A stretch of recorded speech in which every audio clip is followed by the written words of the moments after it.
I'm very worried. I'm very worried. I'm very worried about the Pistons. We all nasty dogs, nasty boys, whatever you want to call it. That's us. A bunch of mutts. You don't want no mutt in your house, do you? Nobody like mutts. We nasty boys. That's what we are. So you guys obviously embrace it, talk about it, or anything? Yeah, we are nasty boys. That's what we are. That's what we are. They can hoop. They're going to be disrespectful. Yeah. They're going to be physical. And they dare you to try to do something about it with those two fucking bodyguards that they got over there. Yeah. Jalen Duren and Beef Stoop. Better strap. The Detroit Pistons were basically a non-factor for a 15-year stretch. From 2009 to 2023, they only cracked the postseason twice and got broken out with a broom both times. That is 14 years without tasting a single playoff victory. The toughness vanished. The roadmap was non-existent. The Pistons were probably one of the best defensive teams. They were so physical, but long. When you have people like Dennis and John Sally, I mean, you might get past Joe Dumars, but you got both of them to contend. And Lambeer, he would just slam you, right? That three-guard combination of Isaiah, Joe Dumars, and Vinnie Johnson was unbelievable. We won one series against them, and then in 88, and then they came back and beat us in 89. And then Michael, it was their turn. We were on the decline. They were on their way up. And when we played them in 91, you could tell that the Pistons had prepared them for the championship. Yeah. The stretch in the 2000s wasn't just It was a total implosion.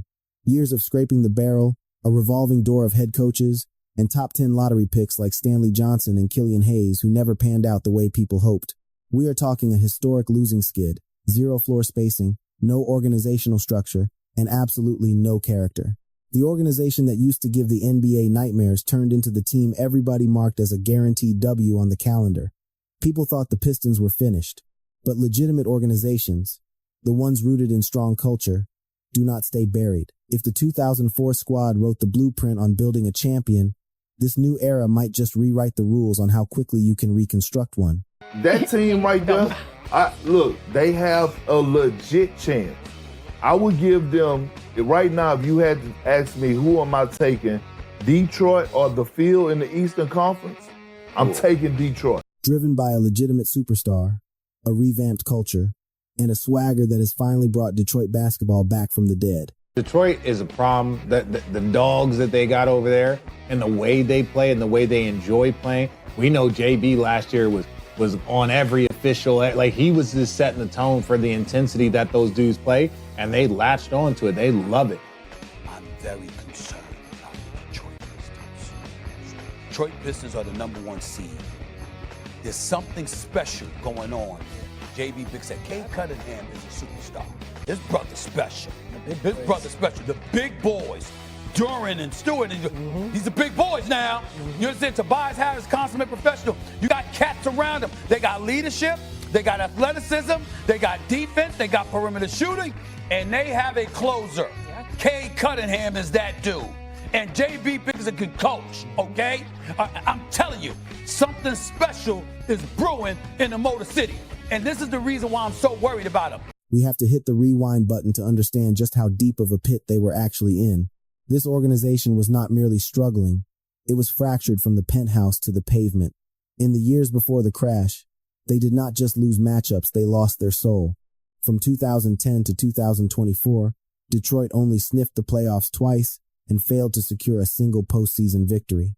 Every season felt like hitting the reset button, fresh coaching staff, fresh lottery picks, fresh blueprints, but zero forward momentum. Stability was replaced by pure dysfunction. The absolute nadir hit during the 2023 to 2024 campaign. That is when they bottomed out with a historic 28-game skid, ending at 14-68, one of the darkest stat lines in league history. The hustle was visible, and management claimed to have a strategy, but nothing was clicking. There was no framework, no flow, and no personality. Monty Williams came in on a massive deal to steady the ship, but never figured out a lineup that made sense. The scoring was clunky, the defense was lifeless, and the young talent looked baffled and misused. Detroit was scraping the bottom of the barrel 29th or 30th in basically every key metric. Scoring, stops, efficiency, you name it. And just like the Patriots whiffing on draft day, The Pistons compiled their own laundry list of scouting failures. Killian Hayes never evolved into that floor general they envisioned. Sekou Doumbouya basically vanished from the NBA map entirely. Even the obvious gems like Cade Cunningham, Jaden Ivey, and Jalen Duren, guys with clear star power, were trapped in a scheme that stifled their growth. They lacked veteran mentorship, had no foundational pillars, and the environment was toxic for development. The roster construction was a disaster. Zero floor spacing, no defensive backbone, and a leadership void in the locker room. The team was not rebuilding. It was spinning its wheels. By the time that nightmare season wrapped, the tank was empty on all fronts: talent, spirit, and vision. The culture had disintegrated, player growth stalled, and the fan base was checking out. Turning this ship around required more than just fresh bodies. It demanded a total identity overhaul to bring respect back to Detroit basketball. The guy handed this Herculean assignment was Trajan Langdon. He was the new architect hired to clear out the old regime and reconstruct the franchise from the studs up. Langdon arrived known for his patience, keen eye for talent, and savvy cap management. He was not there to just tinker around the edges. He was brought in to drag Detroit basketball into the modern era. His goal was distinct: construct a foundation that lasts, not just apply another Band-Aid. And while Langdon overhauled the executive suite, the organization pulled the trigger on another huge move that would transform the on-court product. Monty Williams was supposed to be the savior, but the franchise pulled the plug just 1 year into his staggering 6-year, $78 million deal. It was a pricey, aggressive signal that Detroit was finished with the waiting game. Enter J.B.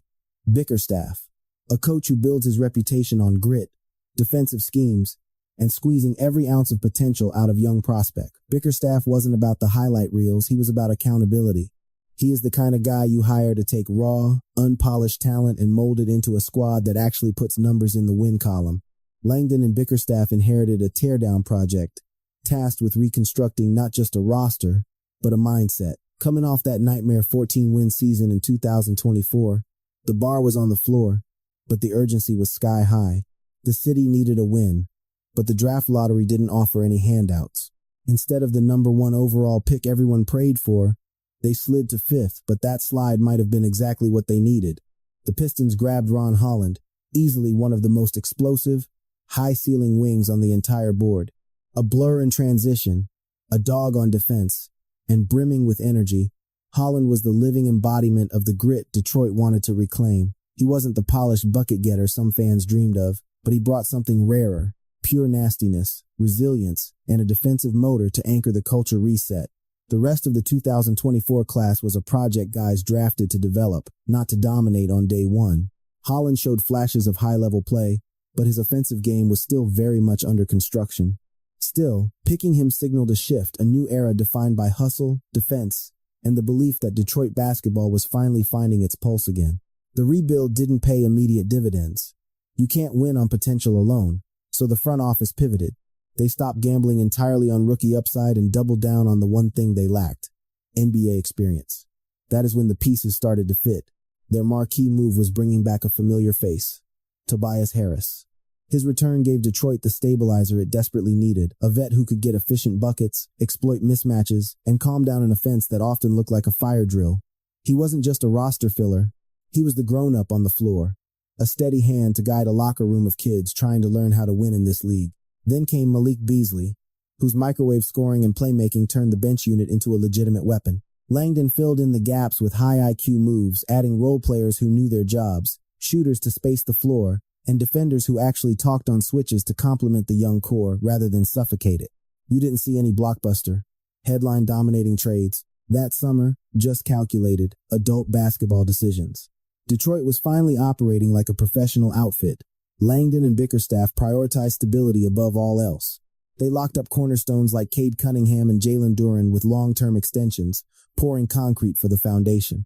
But let's keep it real, the 2024 Pistons were still a mess. The offense frequently devolved into stagnant isolation sets. With non-existent spacing, Cade had to fight for every inch of the court. Jaden Ivey and Osar Thompson showed sparks, but neither had the environment or consistency to truly break out. Even as Duren took steps forward, the team lacked the physicality and versatility to go toe-to-toe with real contenders for 48 minutes. The opening months of the 2024-2025 campaign were ugly. Harris took time to find his groove. Holland was as raw as the scouting report said, and the spacing was still a nightmare. Cade was carrying a Herculean load, playmaking, scoring, leading, and he was burning out. The young guys had the talent, but the roster lacked balance. There was no system that actually maximized their strengths. It became obvious that before the Pistons could ascend, they had to learn how to play as a unit. That was lesson number 1. But this time, the vibe was different. Unlike previous regimes that hit the panic button at the first sign of trouble, Trajan Langdon and J.B. Bickerstaff held the line. No fire sale trades, no shoving rookies into spots they couldn't handle. They ignored the noise. Instead, they went to work quiet, methodical, and disciplined. They tailored the structure to Cade Cunningham, finally giving him the spacing and help he had been starved of. They simplified the game for Jaden Ivey, opening up driving lanes. They carved out a specific niche for Ozar Thompson as a defensive stopper, letting him focus on locking people up rather than worrying about his jumper. And they trusted Jalen Duren to develop naturally into a two-way anchor, rather than rushing the process. Piece by piece, they were fixing a decade of dysfunction. This wasn't just about the depth chart. It was about the soul of the team. Chemistry grew, roles solidified, and that classic Detroit identity was being rebuilt from the studs up. It was a slow burn, but the transformation was legitimate, and all that groundwork was about to bear fruit. Detroit wasn't just getting better. They were priming for a breakout. But early in the 2024-2025 season, reality checked them hard. The young core had moments, but moments don't put W's on the board. The season started with erratic play, scoring droughts, and those maddening collapses that test a fan base's sanity. The fans wanted blood. The front office was watching closely, and Bickerstaff was scrambling to find a spark, any spark. It was clear. Detroit didn't need another trust the process speech. They needed a superstar to take the wheel. And that is exactly what happened. Cade Cunningham stopped asking for permission and just took over. Once he got comfortable in Bickerstaff's system, everything clicked. Cade's pace, his handle, his poise, it all leveled up. The mid-range pull-up became automatic. His reads got sharper. His leadership became undeniable. For the first time in forever, Detroit had the real deal. A guy who looked every bit like the franchise savior they had spent years hunting for. They weren't winning every night, but they gained something priceless. Belief. Cade wasn't just meeting the hype, he was blowing past it. He jump-started the heart of Detroit basketball. Suddenly, it didn't matter that Ron Holland was a rookie or that Ivey and Thompson were still works in progress, they had their guy. Cade Cunningham didn't just play well, he elevated the entire franchise. Night in and night out, he brought a specific energy to Detroit that had been missing for more than 10 years. That energy was pure swagger. The fan base finally had a reason to hope, and by the halfway mark of the season, those pipe dreams were hardening into cold, hard facts. For the first time, Cade earned his spot as an NBA All-Star. The box scores were great, sure, but his impact went way beyond the numbers. This wasn't just media noise, it was a genuine arrival. He wasn't just treading water with zero spacing or a raw lineup, he was thriving despite the chaos. By the time the All-Star break hit, the league looked at Detroit differently. They became known as one of the grimiest, hardest-working squads in the NBA. Far from a finished product, but you could bet the house they would battle from tip-off to the final buzzer. In the Motor City, that blue-collar effort is the whole point. But the roster still had holes. The floor spacing was shaky at best, and the second unit couldn't consistently put the ball in the hoop. Ron Holland brought elite athleticism and zero fear, but he was definitely learning the NBA game the hard way. Ozar Thompson was already a nightmare on defense, though his scoring bag was pretty empty, while Jalen Duren, despite being a beast inside, was still a kid trying to survive the physical toll of banging against veteran centers every night. One slip-up, and the Pistons would pay for it. This is exactly where J.B. Bickerstaff's coaching philosophy began to pay dividends, specifically regarding his defensive schemes. The supporting cast figured out their assignments, and Tobias Harris acted as the seasoned vet, keeping the offense from falling apart. Gradually, the team began executing in a way the city hadn't seen in ages. They started closing out tight games. The nail-biters that used to result in heartbreaking losses were finally turning into wins. Those classic fourth-quarter meltdowns vanished, replaced by composure and lockdown defense. Suddenly, a squad that only scraped together 14 wins the previous year started shooting up the Eastern Conference ladder. It wasn't about blowout victories, but they stood toe-to-toe with every single opponent they faced. They lacked the sheer talent to rule the conference, Yet they possessed something way more important: discipline, confidence, and a superstar who simply wouldn't quit. Then the impossible happened. For the first time in 16 years, Detroit punched a ticket to the postseason, securing the number 6 seed and snapping the NBA's longest active playoff drought. The internet memes died out and the laughing stopped. All that remained was genuine respect built on hard work and unshakable faith. It wasn't pretty and it sure as hell wasn't easy, but the growth was undeniable. Detroit basketball finally had a pulse. It proved that Trajan Langdon's vision wasn't just talk on a whiteboard, it was legitimate. Heading into the playoffs, the team possessed a clear identity, something that had been absent for a lifetime. They boasted an all-star floor general, a young nucleus figuring out two-way basketball, and a coaching staff that actually knew where the ship was steering. After more than 10 years of spinning their wheels, the organization was finally gaining traction. They weren't quite title threats, but they definitely weren't the league's laughingstock either. The days of tanking for ping-pong balls were over. This group had grit and a plan. Even though the New York Knicks knocked them out in round 1, the vibe was different. It didn't feel like a failure. It felt like fuel. The 2024 campaign made one thing crystal clear. The restoration project was on track, and they were just hitting the gas pedal. Making the postseason was nice, but the next phase was about to completely redefine the franchise. With Cade locked in as the face of the team, the offseason of 2025 was the moment to turn potential into dominance. Langdon didn't go star hunting or mortgage the future for flashy names. Instead, he targeted guys who actually fit, players who made life easier for Cade and reinforced the team's gritty two-way culture. The first domino to fall was signing Duncan Robinson, a seasoned sniper who provided the one thing Detroit desperately needed: elite floor spacing.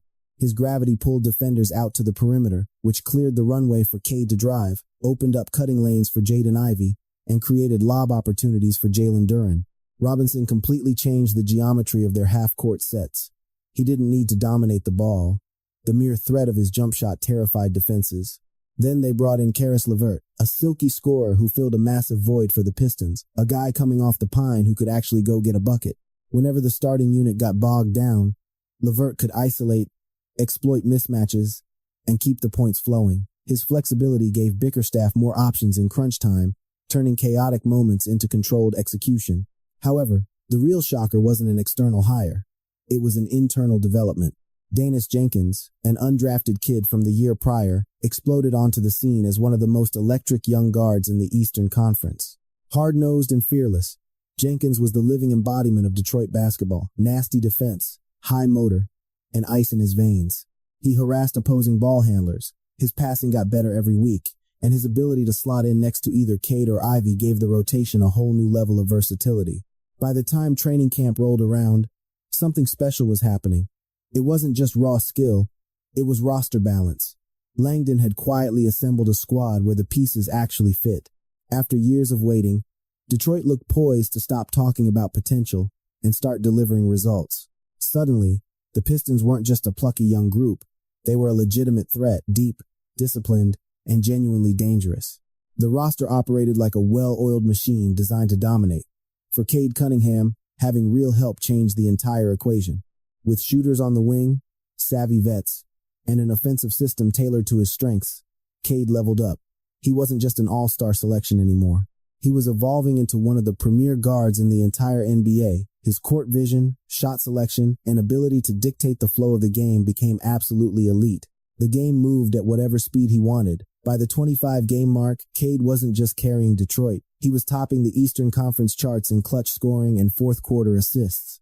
The offense flowed entirely through his hands, and he owned every single high-pressure moment. At the same time, Jalen Duren continued his transformation into a monster in the middle. He controlled the paint on both ends of the floor and anchored the defense with the savvy of a 10-year vet. Ausar Thompson shed the label of just being an athlete and morphed into a genuine all-defense contender, putting the clamps on the league's best scorers and setting the tone with his motor. What used to be a disjointed mess had transformed into a well-oiled machine, where everyone knew their assignment and every rotation made sense. Then came the turning point, the stretch that forced the entire NBA to pause and admit Detroit was actually the real deal. By the season's midway mark, the Pistons had clawed their way to the number 1 spot in the East. A franchise that scraped together only 14 wins 2 years ago was now looking down on the rest of the conference, fueled by Cade's genius, Duren's raw power, Ausar's lockdown defense, and a supporting cast that fit like a glove. They weren't just scraping out victories, they were dismantling contenders, out-hustling the opposition, and outsmarting squads that used to treat them like a warm-up act. Duncan Robinson was out there stretching defenses until they snapped. Karis LeVert evolved into that reliable bucket getter they needed, while Dennis Jenkins, the undrafted kid with a chip on his shoulder, kept showing everyone exactly why he belonged in this league. Orchestrating it all was J.B. Bickerstaff, the architect who brought order to the chaos. He finally instilled an identity that matched the city's DNA, gritty, disciplined, and relentless. It didn't take 5 years, blind luck, or a complete demolition job. It just took 2 seasons of calculated moves, elite coaching, and watching young talent mature into legitimate pros. The result? The Pistons morphed into a genuine nightmare for the rest of the league. This wasn't just a standard rebuild. They completely rewrote the manual on how quickly a franchise can turn around. They didn't quietly sneak back into the picture. They kicked the door down. And right in the eye of the storm was Cade Cunningham. He wasn't just a star anymore. He was a full-blown superstar, controlling the tempo with a maturity you almost never see at his age. This was no accident. Forget the cute Cinderella story. We are witnessing the start of a powerhouse era, and every GM in the league is painfully aware of it. Everyone pegged Detroit as a long-term project, all potential, no results for years. Instead, they took that timeline and threw it in the trash.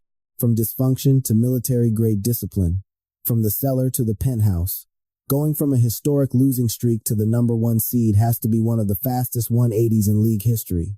Detroit basketball is officially back. Rising from rock bottom to the king of the East is a plot twist nobody predicted. But I want to turn this over to you guys. Do you buy the hype?